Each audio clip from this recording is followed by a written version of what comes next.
everybody, Questwise here, and in today's video, I just wanted to talk about this game in particular, but how my appreciation for this game was really born out of this game. So, for me, this is where it was born, and this is where it is currently. Oops, bimps the camera. And I just wanted to talk a little bit about my experience with both and how I feel about both of them. This being the Marvel Superheroes role-playing game from like 1984 or something like that. And then this is the newest one, which was just a few years ago. Came out from actual Marvel Entertainment. And I just kind of want to talk a little bit about why I appreciate both these games and why I appreciate this game. Now, if you've watched some of my videos before, you'll know I'm a huge Marvel fanboy. I love comics of all shapes and sizes, but Marvel is where my heart is at. It was really just because that's sort of where I started. It's what I first was introduced to the X-Men, to the Avengers. And it wasn't until much later that I began to branch out into things like DC and Valiant Comics and Image Comics and some of the others that were out there at the time. But if you've heard my story before, you know that I was actually buying comic books the very first time from a grocery store. And so the choices weren't very huge. There was like X-Men, Avengers, Spawn, which was really popular at the time, had just come out. I believe it was like 91, 92, somewhere in there, maybe a little earlier. And Batman. That was really all that was there. But I was really intrigued by the X-Men, and that's where my love for Marvel began. And while I collect across the entire spectrum of comics, I really always default back to Marvel. Marvel is where my heart truly lies. But I didn't know about the Marvel superhero role-playing game until probably years after it came out. So I believe this came out in 1984, if I remember right. This is a printed off copy that was photocopied from some older books.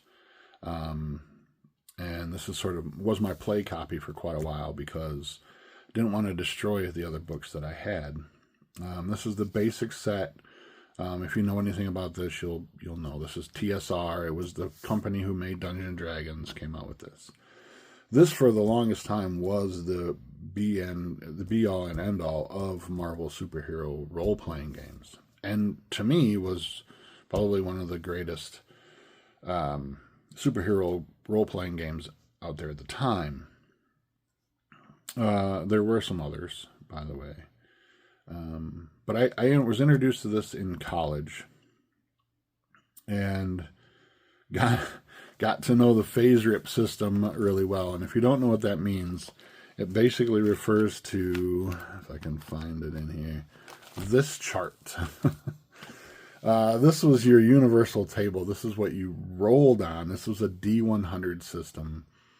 And based upon your stats, whatever they were, and they were usually listed by a name, a nomenclature, right? So you had amazing strength or remarkable resilience, that kind of thing. And you would cross-reference that number or that name with whatever you rolled, and it would tell you if it was successful or not. That was basically how the game worked. But you had, these cool files of characters, the Marvel files. But what was interesting about it was that, and I know you probably, let me see if I can zoom in so you can see this. But the actual stats for each character spelled out phase rip, which is why this was known as the phase rip system. But this was the game. This was the game that we we played and in college, and it was just, this was what I knew as superhero role-playing games. That became my favorite. Like I said, the very first role-playing game I ever played was Heroes Unlimited by Palladium Books. And while that was great, being a Marvel fan, I felt like this really just touched a certain nerve that made me fall in love with it, very much so.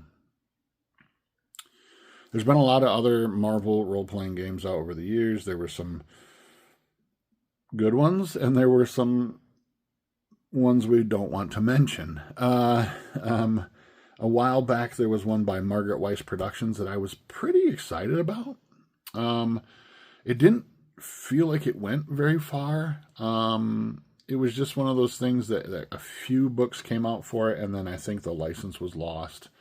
And really no fault to anybody at Margaret Weis Productions, but I feel like it just didn't pan out. I think at that time period, Marvel was in a strange sort of place, probably with the beginning of the acquisitions from Disney and such. But be that as it may, this game came out a few years back, and I remember hearing about it and going to my local Books A Million, and I bought the playtest copy, and I was trying to look for it today so I could show it to you, and I can't seem to find it anywhere.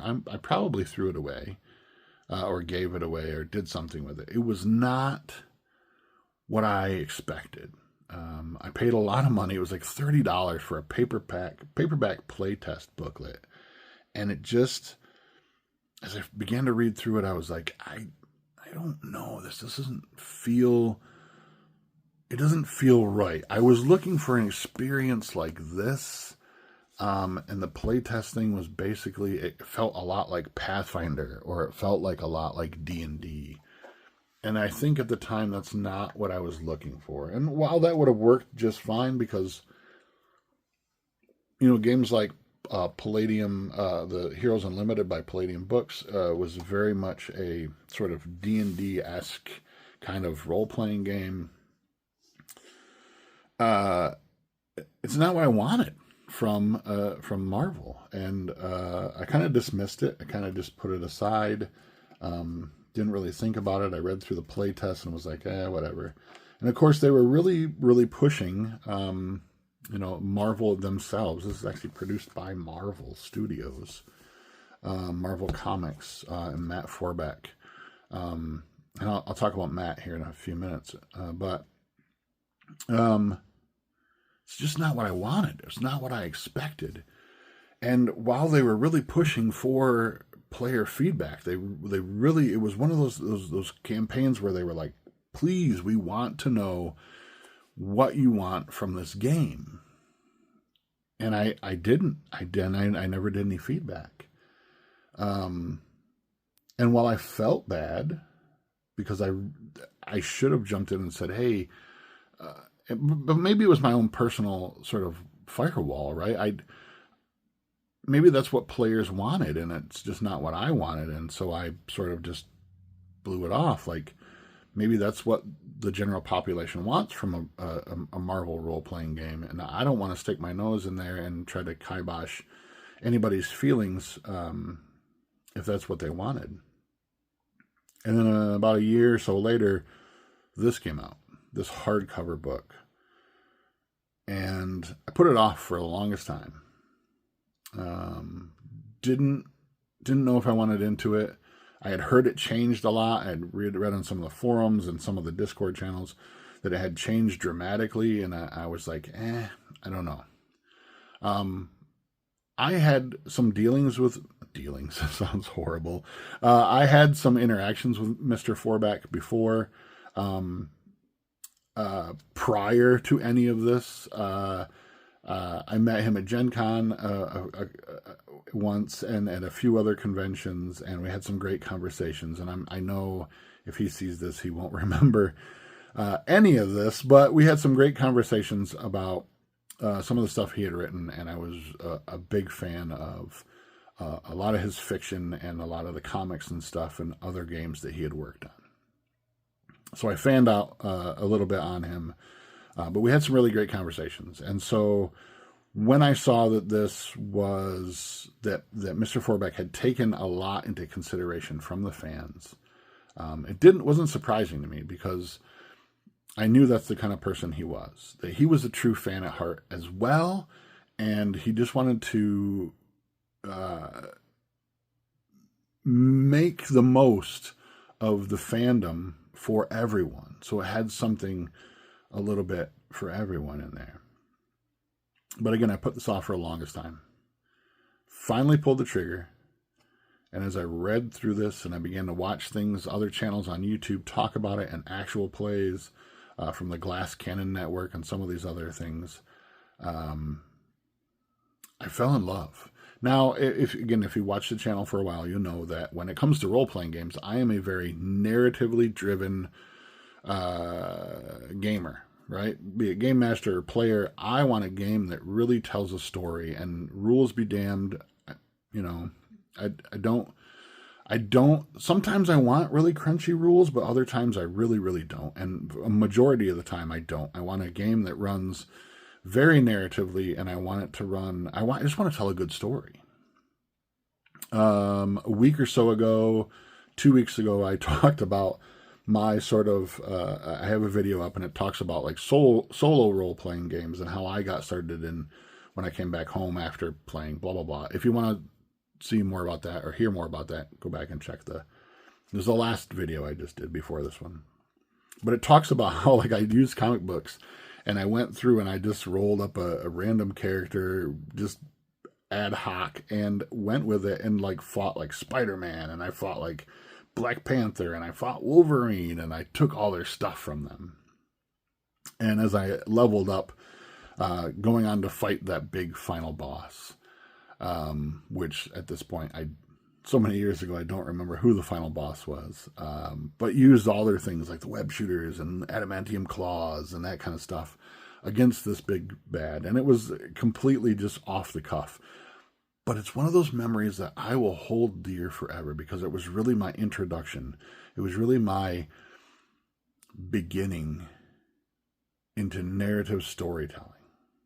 And the more I dove into this, the more I bought. The only book I think I'm missing now is the Spider-Verse expansion. And I don't know why, because Spider-Man is one of my favorite Marvel characters. But I just bought the Avengers expansion. My wife just ordered for me the X-Men expansion. Actually, let me see if I can reach it. The X-Men expansion just really, it arrived literally like an hour ago. I haven't even had a chance to flip through it yet.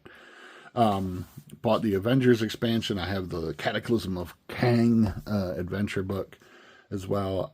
I became very addicted to this because it is completely narratively driven. And the more I read through this, I could see the influences, and I completely, wholeheartedly appreciate this from Mr. Forbeck, because he took all of those notes, he took all of those ideas from not only just the fans, but from previous editions of Marvel superheroes, of the Margaret Weis Productions version of, and I can't remember, Marvel Heroic role-playing game, I think it was called. You can see the influences on this game. He took all those things to heart. And with him and his team, they brought what I think is probably one of the best Marvel role-playing games to date. I know, and there'll be a lot of you out there who disagree with me, who say that this will always be the best Marvel role-playing game out there. And I'm not saying it's the best role-playing game out there. I think that definitely has a few things that I wish it had a little bit more of. But for me, this is Marvel role-playing game. This is beautiful. It is in its simplicity. I feel like there's and I don't want to gripe about it, but there's a few things in here that I wish it was better explained, and it does become better explained in some of these other expansions.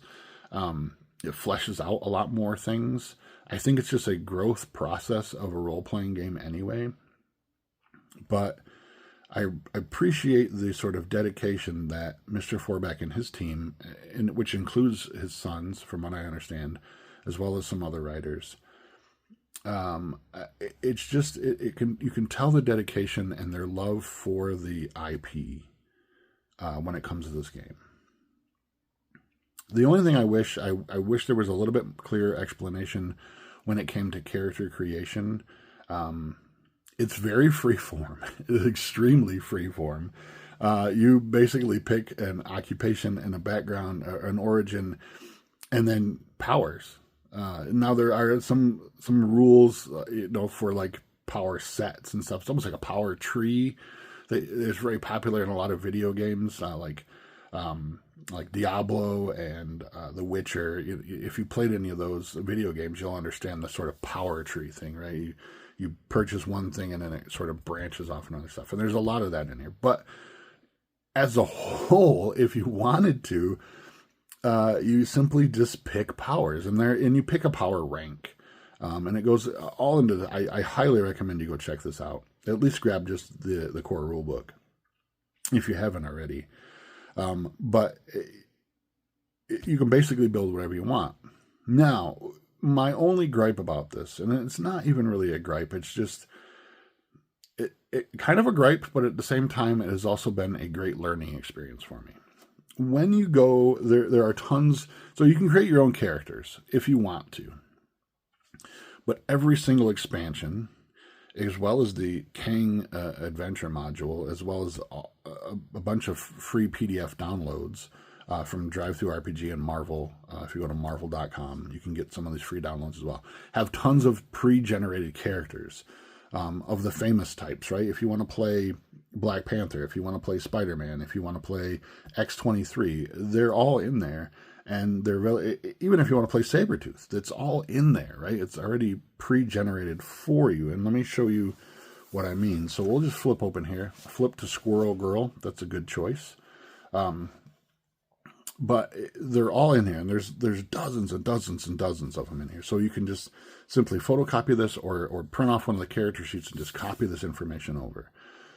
So kind of give you an idea what you're looking at. You have your rank here, and rank is sort of like your level, but it's more of a power level. Rank 1 is an average human being. It is a shield agent. It is an average person. It is just your B flat, every average hero, a person, right? Just anybody, a police officer, a construction worker is level 1 or rank 1. And it goes all the way up to rank 6, which is like amazingly powerful, godlike abilities, right? The Omega level mutant, if you will, is rank 6.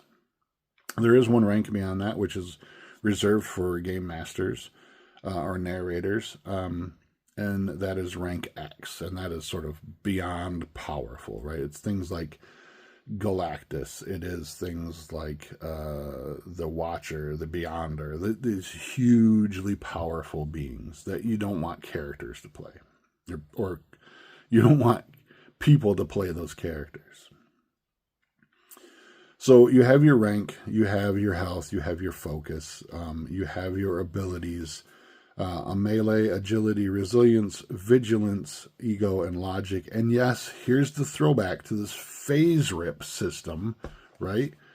If you look at these, they spell out the word Marvel. Melee, agility, resilience, vigilance, ego, logic. MARVEL. Instantly, I thought of this, and I was very pleased, very happy that that was kind of the aspect that they employed. This is a 3D6 system. It's called the D616 system. I won't go into all that today. I just wanted to show you a little bit of how I feel about the game. But over here you have your stats, statistics of things like how tall you are, your weight, your eyes, your distinguishing features, a little bit of history of the character, the personality of the character, and then down here you have a list of powers. The problem is, the powers a lot of them are very generic. I don't know a lot about Squirrel Girl, to be honest with you. I know who she is. but I've never read any comics where she was a part of that. All right, and if you look up here, like her teams, it shows you she's part of S.H.I.E.L.D. and the Great Lakes Avengers. Being from the Great Lakes, I'm a little bit ashamed to say that I've never read the Great Lakes Avengers, so I don't know anything about Squirrel Girl,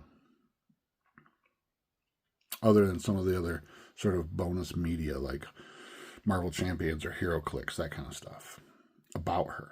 So when it comes to her powers, I don't really know a lot about them. And there's because the powers are meant to be sort of vague and extremely narrative, I don't know enough about her to know how she utilizes those powers. So, for instance, some of these are pretty basic, right? Like super strength, she has clobber, which it makes sense, right? You're just beating the crap out of people. But over here on her telepathy, she has animal bond, Tippy Toe. I'm assuming Tippy Toe is a animal companion of hers. But what does animal bond do for her? How does she utilize animal bond? I wish that they would have added a little bit more about how each of these characters, like Spider-Man 2099, utilizes some of these powers. Some of them make sense. Spider sense, sure. Heightened senses, web slinging, web trapping. Those, sure, I understand those, right, being a Spider-Man fan, but I wish that they would have gone a little bit more into, how they utilize those powers. Heightened senses. When you look at the power ability of heightened senses, it gives you an idea, but it makes it very an open sort of narrative thing. So that it's sort of like how you interpret that for your particular character. So the downfall for me is that some of these characters I don't know much about, and so I don't know how I would play them or would run them as a game master. But the positive side is it has made me want to go back and delve deeper into the Marvel Universe and read about those characters so that I could effectively use them at the table. By diving back into my local comic book store, by diving into things like Marvel Unlimited, the app where you can read all the comics from the past 60 years or whatever, which I highly recommend. If you don't have that, it's amazing. But so it's really sort of, I don't want to say pressured, but it's really inspired me to go back and read about a lot of these characters that I didn't know much about, so that I can effectively know more about them.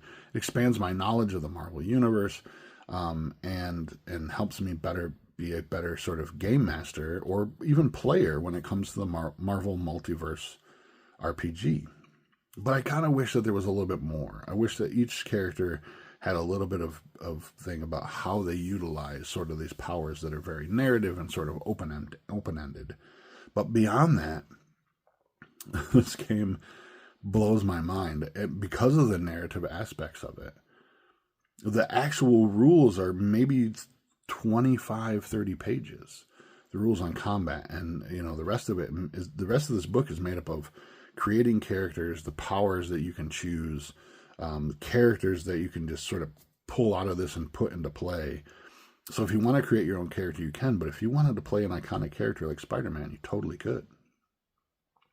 And each expansion adds more and more. So the Avengers expansion adds things like iconic items. It adds things like rules for making your own headquarters, a bunch of other stuff, as well as a huge section on the history of the Avengers themselves and the different variations of the Avengers teams. And I'm assuming the X-Men are going to be the same exact way, as well as new powers, new power sets, ways to utilize those powers, new origins, all of that kind of stuff. Like I said, this just arrived about an hour ago. I haven't even had a chance to crack it open and even do anything. I might do a video on my sort of initial thoughts on this book as I do flip through it. But if you get a chance and you're a fan of role-playing games, you're a fan of superheroes, I highly recommend taking a look at the Marvel Multiverse role-playing game by Marvel Comics, Marvel Studios, Marvel.com. and Mr. Forbeck. It's definitely, if you're into narrative gaming, you're into Marvel Comics, this is a beautiful game. It is just elegantly done. So, a little ramble sessions today for you. I will be starting to go through a little bit more of these books. I want to show you the Kang expansion with the adventure. It's a huge, like, book-length adventure that takes you from characters of level, like, rank, like, 2 or 3 all the way up to, like, rank 5. I want to flip through the X-Men expansion. I want to talk about the new things that the Avengers expansion brings. And very soon I hope to have the Spider-Verse expansion. And I'm excited to see what they have planned for the future of this game. I would love to see a Fantastic Four expansion with all of that sort of area of the Marvel Multiverse tied in there as well too. So until next time, my friends, I am Questwise. As always, please stay safe out there in this crazy world and game on.